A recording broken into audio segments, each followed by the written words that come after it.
How to create an FTP account in DirectAdmin. We assume you have already logged into your DirectAdmin account. In the Account Manager section, click FTP Management. You can create a new FTP account and manage the existing ones from this interface. DirectAdmin has already created a default FTP account for this hosting account.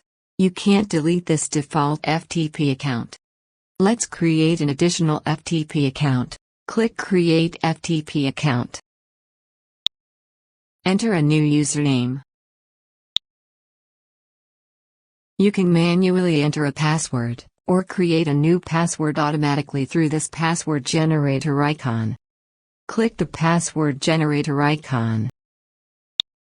There are 4 different types of accounts that you can create, depending upon the extent of access you wish to grant to the user.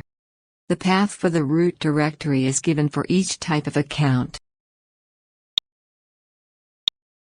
You can also provide your own path of the custom folder you have created for the new user. Select any one of the options provided, and click Create.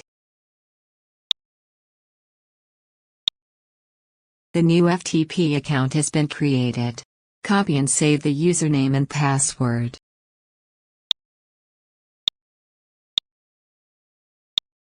Here is the new FTP account we just created. Now you know how to create an FTP account. Thank you for watching.